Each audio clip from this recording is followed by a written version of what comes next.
네, 안녕하세요. 안정환입니다. 오늘은 제 이름을 검색해서 저에 대한 이야기를 좀 나눠보도록 하겠습니다. 여기 일단 보니까 안정환 나와 있고요. 이 사진이 언제 거야? 저는 개인적으로는 19번이 가장 마음에 들어요. 10번은 너무 부담스럽고, 지도자 경력에 청춘 FC하고 어쩌다 FC가 있네요. 사실 청춘 FC 때는 혼신의 힘을 다해서 했거든요. 지금도 계속 연락 오고 너무 고맙고, 지금 다 잘 살더라고요. 친구들 너무 보고 싶어요. 잘 살고 있어서 너무 기쁘게 생각하고요. 좀 더 도움을 못 준 거에 대해서 좀 미안해요. 제 개인적인 생각인데 그 친구들하고 같이 축구를 전파할 수 있는 그런 일들을 같이 많이 했으면 좋겠습니다. 이렇게 유튜브를 하는 게 좀 딱딱한 것 같은데, 이게 무슨 굉장히 좀 9시 뉴스 같기도 하고, 제 솔직한 마음, 제가 갖고 있는 걸 좀 전달을 하도록 하겠습니다. 별명 테리우스, 반지의 제왕, 판타지스타, 안느. 테리우스 같은 거 좀 약간 부담스럽고, 살쪘을 때는 마리오, 추갈못도 있네요. 모 선수를 이렇게 밀드필드라고. 요거는 나중에 한번 심도 있게 한번 달아볼게요. 아무래도 설전이 좀 필요할 것 같으니까 라이브로 한번 해보든지 뭐로 한번 해볼 수 있도록 한번 해볼게요. 피파 월드컵에서 3골 넣어 한때 아시아 최다 득점 기록을 보유하고 있었다. 그 이후에 이제 지성이가, 어떻게 보면 지성이 형이고 손흥민 형이죠. 이런 표현은 좋겠지만 돈 많은 게 형 아닐까요? 저보다 축구도 잘했고 좋은 팀에 뛰었기 때문에 두 분을 형님이라고 모시고 싶습니다. 근데 2022년 카타르 월드컵에 손흥민 형님이 꼭 기록을 깨줬으면 좋겠습니다. 근데 깨지면 좀 아쉽겠죠? 솔직히?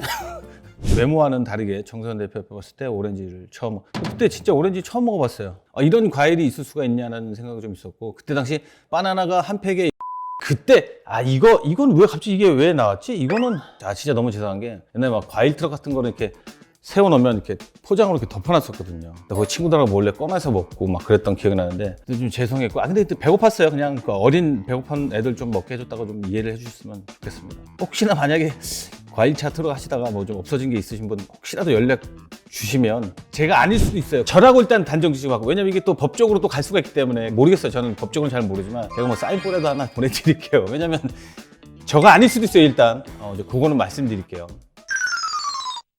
클럽 경력이 있네요. 부산에서 처음 프로 생활을 했고, 되게 젊었네.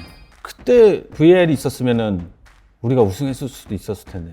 심판도 사람이니까 오심을 할 수도 있겠죠. 저도 기대는 안 했는데 그래도 MVP를 리그 끝나고 탔던 기억이 납니다. 우승을 못했던 게 좀 되게 아쉬웠던 것 같아요. 그때 손을 써가지고 말이야. 흔히 알려지기를 안정환의 해외 진출은 국책 사업의 일부로서, 나는 협회를 통해 나간 게 아닌데 개인적인 에이전트와 이탈리아를 나가게 된 거죠. 또 내려보니까 제가 이제 페르자 입단했던 그때 당시에 전술이나 생각이나 환경이나 모든 거에 대해서 새로운, 그냥 그러니까 이렇게 되면 될 것 같아요. 지구에 살다가 우주에 갔어. 근데 우주인들이 막 이상하게 멋지게 막 우리가 생각도 못했던 거를 막 그렇게 표현하는 게 딱 맞을 것 같아요. 유명한 선수들 지단부터 호나우두, 말디니, 토티, 부폰, 레드베드도 있었고, 다비드도 있었고, 튜람 셀 수도 없어요. 그러니까 거기 다 있었어요. 명품샵 가면 무조건 저는 30% 해줬습니다. 되게 싸게 샀어요. 인종차별이라고. 근데 솔직히 그 친구가 좀 굉장히 튀고 자기 하고 싶은데 하는 스타일이에요. 이 성격은 밤비노라고 그랬어요. 자기가 할 거 하고 보여주니까 그 친구가 인터밀란까지 가고 월드컵에서도 뛰고 인정을 받지 않았나 그렇게 생각해요. 그래서 그때 당시 스쿼드가 굉장히 좋았어요. 그래서 그때 다 팔려갔어요. 좋은 데로 다 팔려갔어요. 그 팀 정확히 다 짚을 수는 없지만 아마 축구 좋아하시는 분은 찾아보면 다 아실 텐데, 그냥 역사책 본다고 생각하시면 한번 찾아보세요. 재밌을 수도 있어요. 마테레치가 인터밀란 얘기를 듣고 얘기를 해서 이탈리아 신문에 지금 생각해봐야 뭐 하겠습니다. 열불만 천하지. 블레터 회장이 영국 간다며 축하해 그랬어요. 그러니까 이미 영국의 결정이 났었던 거예요. 피파 회장이 알고 있으면 다 소문이 났던 거잖아요. 그때 당시는 살해 협박도 받고 구단주가 벌써 나를 굉장히 욕하는 기사들이 굉장히 많이 나왔기 때문에 어쩔 수 없었어요. 갈 수가 없었어요. 나중에 약간 후회보다도 그때 다시 내가 페르자를 갔으면 어땠을까라는 생각이 좀 들어요. 그러면 또 제 축구 인생이 바뀌었겠죠. 제가 페르자로 다시 안 간다고 얘기한 거기 때문에 그건 누구의 잘못도 아니고 그냥 제 잘못이에요. 제가 그냥 못했으면 어디 조용히 그냥 축구했을 텐데, 괜히 그 골 넣어가지고 제 인생은 좀 약간 삐그덕 됐지만 그래도 국민들이 좋아했잖아요. 그래서 전혀 그 부분에서는 후회 안 하고 있습니다. 당시 코스미 감독은 안정환은 대단한 재능을 지니고 있으며 이런 재능을 지닌 선수는 한 번도 본 적이 없지만 기회를 많이 줄 수 없어 안타깝다라고. 그럼 이런 말을 왜 하니? 그러니까 출전을 못하는 경우 말고 출전했을 때는 제 몫을 좀 한 것 같아요. 그냥 그래 잘했네, 나쁘진 않았네. 일본에 가서 우승하고 굉장히 잘했어요. 그래서 저 다른 데도 있었는데 프랑스로 갔죠. 제가 볼 때 프랑스에서 경기는 좀 많이 뛰었는데 골이 많지 않았을 거예요. 팀이 워낙 약해가지고 돌아가셨는데 핀베어 때 코치였는데 축구를 굉장히 사랑하고 너무 인생을 축구로만 사시는 분이기 때문에 병으로 좀 돌아가셨는데 굉장히 안타깝고 속상하고 굉장히 좋은 사람분이었거든요. 뭐 천국에 가서 축구 리그가 있다면 하늘에서 좋은 리그에서 감독하고 있었으면 좋겠습니다. 아무튼 그래서 독일로 넘어갔습니다. 그래서 월드컵 준비해서 원정 첫 승을 했던 결승골을 넣었던 것 같습니다. 기억을 많이 못하신 분들 많을 것 같아요. 골든골 넣었던 것도 기억에 남지만 저는 원정 첫 승 그 골도 굉장히 기억에 남아요. 정환이가 했네요. 그냥 이거 그렇게 했다고요. 그때 당시. 이런 건 내가 얘기 안 하고 자막으로 이렇게 넣어줘야 되는데. 아무튼 뚱땅뚱땅 넘어가 볼게요. 네, 손삼 이적했죠. 예. 이때는 그때 폼이 그렇게 좋지 않았어요. 연습을 많이 했지만 그래도 팀 훈련하고 개인 훈련하고는 차이가 많거든요. 그리고 뭐 다 알겠지만은 뭐 서포터하고 싸움도 있었고 그분도 FC 서울을 사랑해서 그랬겠죠. 이제 와서 자잘못을 따져서 뭐 하겠습니까? 지난 일인데. 부산 아이파크에서 황선홍 감독님하고 있었죠. 진짜 으쌰으쌰하는 분위기. 황선홍 감독님도 그렇게 얘기해요. 그때 고생 많이 했다고 그래요. 나중에는 뭐 포항 가서 우승도 하시고 중국으로 넘어가서 근데 중국 엄청 거칠어요. 축구. 이게 은퇴할 시점인데 축구가 조금 알겠더라고요. 그래서 골도 많이 넣고 중국 친구들도 많이 사귀고 목숨까지 내놓을 수 있는 친구들을 많이 사귀었어요. 그렇게 중국 사람들이 한번 인정을 하고 평료로 되면 모든 걸 다 준다고 그러잖아요. 저도 그 친구들에서 모든 걸 해줄 수 있고 그 친구들도 또 저를 위해서 모든 걸 해주니까 저는 이 생활이 너무 좋았어요. 그때 희한한 것도 많이 먹어보고 뭐 차에 많이 빠져가지고 돈 어마어마하게 썼어요. 맨날 보이차 마시고 그때 당시 제가 이제 여기서 은퇴를 했는데 외국 선수 중에 은퇴식을 해준 건 처음이라고 너무 감사했어요. 그래서 아마 내가 그래도 그나마 조금 활약했으니까 잘해줬겠지 못했으면은 뭐 자랑이 아닙니다. 얼마 전에 홍명보 감독님하고 황선홍 감독님하고 최영수 감독님하고 식사를 하고 황선홍 감독님하고 무슨 얘기를 하는데 골을 넣으셨잖아요. 2000년에 그 한 골을 넣기 위해서 평생을 축구했다고. 그 얘기를 듣고 그 한 골이라는 게 그냥 사람들이 생각했을 때는 별거 아닌 것처럼 생각하지만은 골의 의미는 그 평생이라고 얘기를 해도 나쁘지 않을 것 같아요. 2010년 월드컵은 안 가려고 그랬어요. 제가 갈 실력도 안 됐고 정혜성 감독님이 중국을 2번이나 찾아오셨어요. 홍명보 감독님이나 황선홍 감독님의 역할을 좀 해줬으면 좋겠다 해서 후배를 위해서 내가 희생해야 될 부분이 있구나 수락을 하고 2010년 남아공 월드컵 갔죠. 저는 그냥 거기 가서 깔깔이 역할을 했어요. 월드컵 못 풀면 오른쪽엔 박태학 코치 선생님이 뒤쪽에는 제가 그 시합 나가면은 코치 역할을 했던 기억이 납니다. 그래도 월드컵이라는 데서 경기를 출전하고 싶었는데 근데 되게 몸이 좋았거든요. 컨디션도 되게 좋았고 사람이 살다 보면 3번 기회가 온다고 그러잖아요. 근데 그때 그 마지막 그 기분이 왔었어요. 제 인생의 마지막 기분이.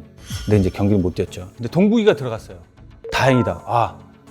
동국이가 월드컵에 대한 열망, 그 다음에 그 월드컵을 2010년 준비할 때 그 자세, 그 전에 부상 때문에 너무 안타까운 일이 있어가지고 뭐 다시는 못 느끼겠지만 하여튼 그때 그 기분이 축구 인생에 있어서 마지막 기분이었지 않나 저는 그렇게 생각하고 있어요. 안정환은 한마디로 판타지스타라고 할 수 있다. 이 좀 제가 무슨 판타지스타는 아니고요. 근데 원래는 오른발잡이였는데요. 어렸을 때 오른발을 많이 다쳤어요. 그래서 이제 오른발을 막 못 쓰니까 왼발로만 계속 연습을 했거든요. 그래서 왼발이 더 강해졌어요. 그래서 선수 때도 왼발을 좀 많이 썼던 것 같아요. 제 주된 포지션은 전형적인 스트라이커가 아니거든요. 공격형 미드필드나 측면 공격수를 많이 봤는데 언젠가부터 제가 스트라이커를 본 것 같아요. 지금도 그러지만은 완벽하게 만들어줄 수 있는 패스나 어려운 상황에서 패스 그런 게 더 저는 축구할 때 많이 흥미를 느끼고 재미를 느꼈던 것 같아요. 그래서 뭐야 잘생긴 여보 이거 뭐야 이거 뛰어난 멘탈 등으로 많은 이들의 사랑을 받았지만 2002년 월드컵 이후에 불운의 커리어가 바닥을 치고만 비운의 판타지스타. 시대를 잘못하고 났어라는 얘기를 선배들이 한 적이 많아요. 예전에 제가 축구했을 때 한국 감독이 절 좋아하는 사람은 단 한 명도 없었어요. 저는 기술을 위주로 하는 축구를 했기 때문에 그때 지도자분들이 다 독일 축구에 가서 공부를 하고 독일 쪽에 가까운 스타일의 축구를 좋아하는 지도자들은 저를 별로 안 좋아했던 것 같아요. 지도자들이 바뀌면 그 스타일에 맞춰가려고 많이 노력을 했죠. 이탈리아 골대에 골을 넣을 수 있는 선수를 왜 뺐겠는가? 헤딩 감독님 얘기했네요. 전 이 부분 되게 감사해요. 일단 다른 감독님이었으면은 뺐을 거라고 저는 봅니다. 페널티킥을 실축을 하고 경기력이 이렇게 나쁘진 않았거든요. 만약에 그때 교체를 해서 만약에 벤치에 앉았다면 세상에서 가장 빠른 티켓팅을 하지 않았을까 저는 그렇게 생각하고 있고요. 교체 안 해줘서 감사하다고 제가 이제 헤딩 감독님한테도 직접 말씀드렸고요. 코로나19 때문에 못 뺐어요. 그래서 보고는 싶어요. 좋은 말 많이 써놨는데 이거 읽어야 되는 거 아니야? 안정환은 내가 본 역대 아시아 선수 중 가장 뛰어난 테크닉을 가지고 있는 선수다. 요한 크라이프를 보는 듯했다. 아우씨, 감사합니다. 제가 생각하는 지구상에 잘하는 선수는 펠레입니다.